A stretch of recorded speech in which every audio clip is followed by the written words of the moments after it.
چې ما هر څومره پیسې ورباندې ورکړي دي، هر څومره ګرانه ما کړې ده، خو چې دا ګړۍ کله ما ته ټیم نه راکوي، د کوم مقصد دپاره چې ما اخیستی دغه مقصد زه نه سم جنه پوره کولی، دا ګړۍ بیا موږ ماشومانو ته ورغوزاره کړو.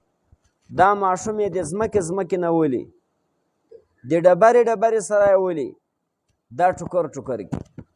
همدغه رقم دا انسان الله تعالی د خپل طاعت و بندګۍ دپاره پیدا کړی ده. خو دغه انسان چې کله د الله تعالی طاعت و بندګۍ کوي، دا انسان د الله تعالی په حفاظت کې وي. الله تعالی دی ساتي، په ده باندې یو مصیبت، غم او پریشانی نه راولي. که یو غم او مصیبت او پریشانی ور باندې راسي، الله تعالی جل شانه په هغه کې نه پریشانه کوي، زر یې ورنه اخلي، په ده باندې اسانه وګرځوي. خو چې څوک د الله تعالی طاعت پرېږدي، د الله تعالی بندګي پرېږدي، د الله تعالی یاد پرېږدي، الله تعالی یې داسې غورځار کړي دا انسان بیا په نورو انسانانو کې بې عزته وي، دا انسان بیا په نورو انسانانو کې بې وقاره وي، دا انسان ته نور انسانان ډېر د ذلت په نظر باندې ګوري. دا ګناهګاره انسان ګوره چې هر څومره د انسان خپل وي، د انسان قدرتي د هغه نه کرکه کېږي، د انسان د هغه نه نفرت کېږي. په سفر کې څوک ملګري نه ورسره کوي، چې کور اخلي، دا خو د پلاني د کور په څنګ باندې کور دی، دغه سره زه ګاونډیتوب نه کوم. په کاروبار یې څوک نه ورګډوي، په مشوره یې څوک نه ورګډوي، په مجلس یې څوک نه ورګډوي. ښه د عقل چیشتاني، ښه غټ وجود لري، هر څه لري د انسانیت، خو لیکن دا د خدای طاعت پرېښي، د الله تعالی بندګي پرېښي، الله تعالی نه یادوي، د الله ذکر نه کوي. الله تعالی دی داسې غورځار کړي چې انسانان هم دته د انسان په نظر باندې نه ګوري. دا د مور د تاسې تجربه ده، مور تاسې په خپلو سترګو باندې وینو دا انسانان چې نن هغه په معاشره کې پاته انسانان دي، ګډ سره څوک د انسان په نظر باندې نه ورته ګوري. به هر حال الله رب العزت کوم آیاتونه چې ما تلاوت کو، په دې کې بیا الله تعالی د انسان د پیدایش بیان کوي. تفصیلا خبره موږ کړې وه چې آدم علیه السلام الله تعالی جل شانه د ځمکې د ټولې ځمکې د مخ د ذراتو نه الله تعالی آدم علیه السلام پیدا کړی. زه یوه خبر درته کوم، په ډېرو کتابو کې به تاسې پیدا نه کوي، نه بیا تقریبا د ډېرو ملایانو نه وار ووي،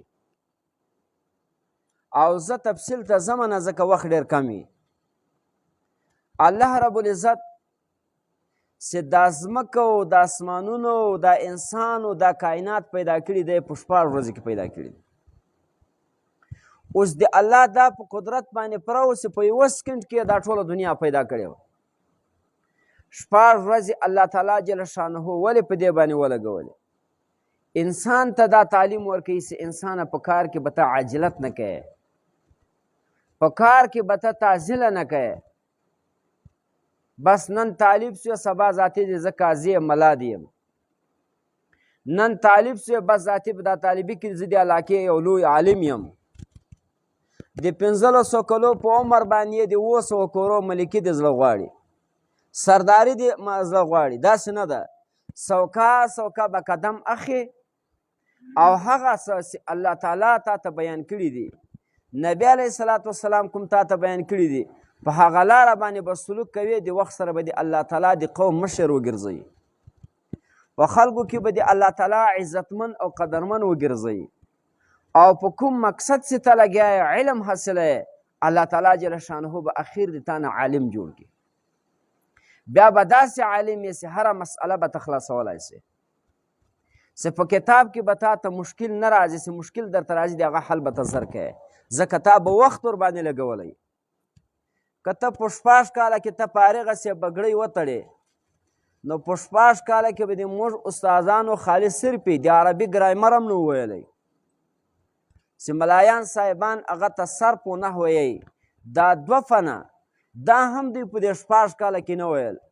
25-30 کاله به دغو په طالبي کې تیر کړو، بیا چې به را فارغه سو، که به دې په حدیث کې پوښتنه ورنه کوله هم دې ده بس ده، که به دې په فقه په مسائلو کې پوښتنه ورنه کوله هم دې ده بس ده، که دې په سیاست کې پوښتنه ورنه کوله هم دې ده بس ده، که د په ریاضي کې پوښتنه ورنه کوله هم د ده زده و، که د په تقوا کې پوښتنه ورنه کوله هم د وخت یو لوی متقي پرهیزګار عالم به و.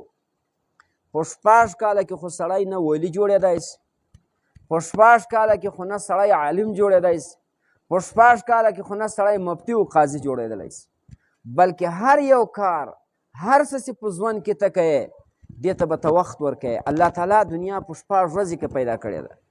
صبر به کوې، تحمل به کوې، برداشت به کوې، تیزي به نه کوې. په یو حدیث کې راځي نبی علیه السلام فرمایي دا عجلت او تیزي دا د شیطان کار ده، او شیطان هر وخت کې په خپل کار کې په خساره او په نقصان کې که تا داسې تیزي کوله ته به هم خامخا په نقصان کې لویږي.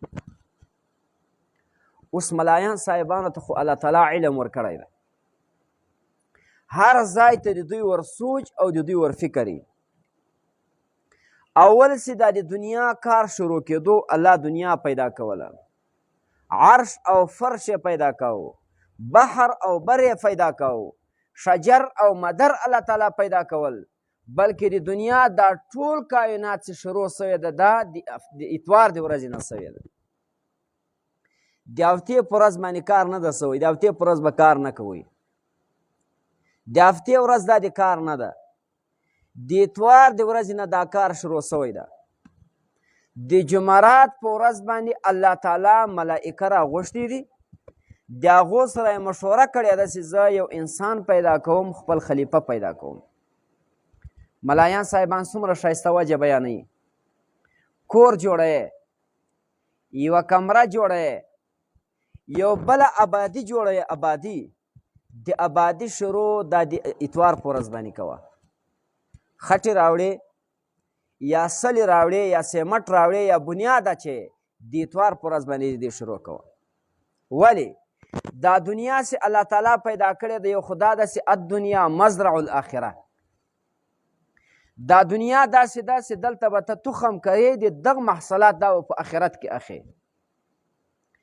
دغه کور چې کله تا د اتوار په ورځ باندې جوړ کړو، کمرې چې بیا هر وخت کې تیارې سولې، دا به داسې کور چې په دغه کور کې چې څومره انسانان اوسېږي دا به ټول دینداره انسانان وي، دا انسانان دا به ټول پرهیزګاره انسانان وي، دا انسان دا به ټول مطیع د الله تعالی اطاعت کوونکي انسانان وي، د خدای نافرماني به نه کوي.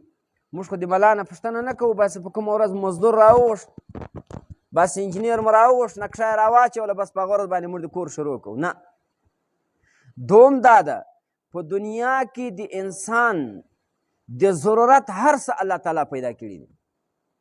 دا دنیا چې کومه د اسمانو او د مځکو په مابین کې رابنده ده څه شی نسته پکې.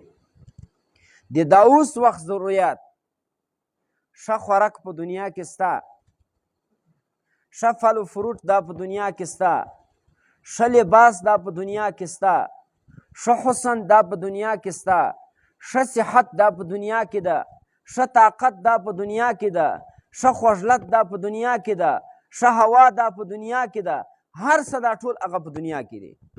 تاسې د کور افتتاح کله شروع دا د اتوار د ورځې نه وکوله، الله تعالی به دغه د تا حرم سرای، الله تعالی دغه د تا کور، دا د تا بنګله، د تا بیلډینګ الله تعالی جل شانه داسې وګرځوي. دې کور ته به ښه خوراک هم راځي، په دې کور کې به ښه لباس هم وي، په دې کور کې به ښه سوارلي هم وي، په دې کور کې به ښه طاقت هم وي، په دې کور کې به انسانان هم ډېر وي، په دې کور کې به دنیا هم ډېره وي. دا هر څه چې ډېرېږي الله تعالی به دا کور هلته آباد ګرځوي چې کله سړی راولاړ شو د خپل کور بنیاد دا یې د اتوار په ورځ باندې کښېښود. دا خبره مو انشاءالله زده شوله. او چې تاسې کله ګوره بل کار شروع کوئ، د کور نه بغیر په مدرسه کې طالب کتاب شروع کوي، یا مثلا د سکول افتتاح کیږي، یا یو بل کار شروع کوي د کور نه سوا، دا به تاسې د بت په ورځ باندې کوئ. کوم کار نبی علیه الصلاة والسلام فرمایي ما من امر بدع یوم الاربعاء الا تم، چې د بت په ورځ باندې کوم کار شروع سو دا کار به الله تعالی جل شانه خامخا کمال ته رسوي، خامخا به الله تعالی جل شانه اتمام ته رسوي. نوکرۍ ته تللې، تجارت ته تللې، کاروبار ته تللې، نو په بله ورځ باندې مه ځه، بیا د بت په ورځ باندې ځه. یا مثلا په بله ورځ لاړ څه خو چې کار شروع کوي هغه د بد ورځ دی چهارشنبې ورځ دی په دې ورځ باندې د سړی څه کوي کار ته ځي. اوس بله کیسه آدم علیه الصلاة وسلام د خلقت د آدم علیه الصلاة وسلام د پیدایش دپاره دا مشوره چې کومه سوې وه د ملایکو سره دا په ورځ د جمعرات باندې سوې وه دښته د زیارت ورځ هم یې. اوس دلته ملایان صاحبان لیکي یو قوم راولاړ سو خپل مشر یې ټاکو داسې مشر یې ټاکو چې ته به د موږ د کلي مختار ته یې د دې کلي دپاره به دعوت ته چلی د دې کالونۍ مشري دا به د تا سره دا به ته کوې یا دا ورته وویل چې موږ راځئ چې د یو چا انتخاب وکړو اوټو ته یې ودروو د دغه نه منیسټر جوړ کړو د دغه نه NFA جوړ کړو د دغه نه MNA جوړ کړو. نو دا مشوره چې کله کېږي دا د جمعرات په ورځ باندې وسي. کله چې هم مشاورت وسي او دوی کوم څوک منتخب